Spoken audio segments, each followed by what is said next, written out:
My name is Helena Kennedy, and I'm a barrister at the English Bar. I'm a Scot by birth, though, and I am a Queen's Counsel. It doesn't mean that I represent the Queen, but I'm a senior lawyer. I'm also a member of the House of Lords, which is part of the British Parliament, and I'm the head of an Institute of Human Rights for the International Bar Association.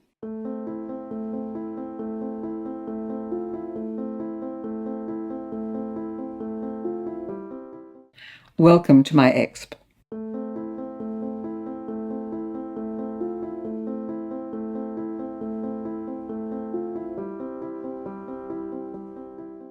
The law operates a very real fiction everywhere, that the law is neutral, that the law is written in a neutral way and will apply fairly to everybody. And of course, we know that isn't true, and it certainly isn't true in class terms, but it's also not true in relation to women. The law is male. And I always say that, and it always gets a laugh, but actually it's the truth, and it's a truth because of the nature of law's history.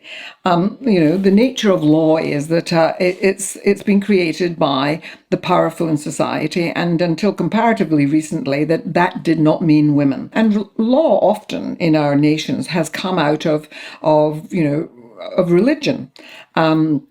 And the elders and the priests and the bishops and the this ones and that ones who've created the laws of our church and our sort of the basis on which societies work. That was all created by men. And so law has been a product of a male experience of the world. And as such, it often fails women. And I saw that as a practitioner, a young practitioner, when I started practicing and started putting the spotlight on law, how it was actually affecting the women I represented. Now, women everywhere make up a very small percentage of those who come before courts. Women on the whole are less inclined to criminal activity, and I was a criminal lawyer.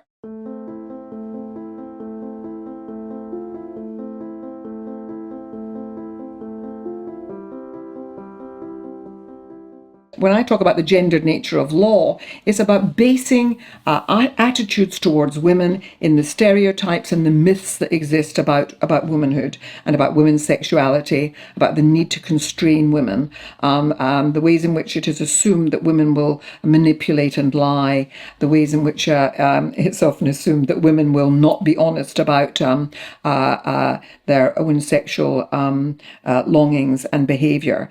And indeed, the very idea that women have sexual longings has often been denied in law. So what I have seen is that women can be sexually violated. I did cases involving women who had been raped and sexually abused, the sexual harassment that women experience in their daily lives. Taking that seriously has been a long, hard job for us as lawyers to have it addressed seriously by the courts. And it's in comparatively recent times that we've actually started to really get to grips with it.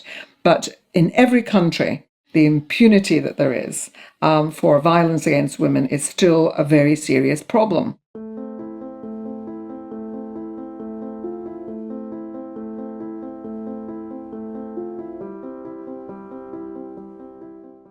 Now, the Me Too movement recently, where women using social media were able to give voice to their experiences, has in many ways been a very transformative moment, because it has allowed women to break the silence. Because what happened was that women were made to feel ashamed if they were at the receiving end of domestic violence, because the assumption was you mustn't be fulfilling your role as a woman, as a daughter, as a wife. You mustn't be fulfilling the what is expected of you in our societies as a good woman, and so therefore punishment seemed appropriate, and women felt shame to admit that they were at the receiving end of violence, and assumptions were made that it was appropriate for women to be disciplined in some way by their male partner. even until comparatively recently, and certainly still in I'm afraid, too many parts of the world, that levels of violence, that a good slapping seems acceptable, until comparatively recently was absolutely taken without very much horror by many people. Women not being believed. In most legal systems, there are problems around the credibility of women, the assumption that women will lie and therefore contrive to make men those who are responsible for things that take place. And we were brought up with this kind of thinking.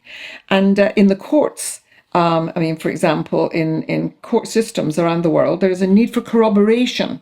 And it was largely directed towards, particularly in sexual matters, directed towards the unbelievability of the evidence of women. And it's only been in comparatively recent times that we've started to challenge that assumption that women will lie about matters to do with sex. And so you have to ask yourself the questions as to why that is.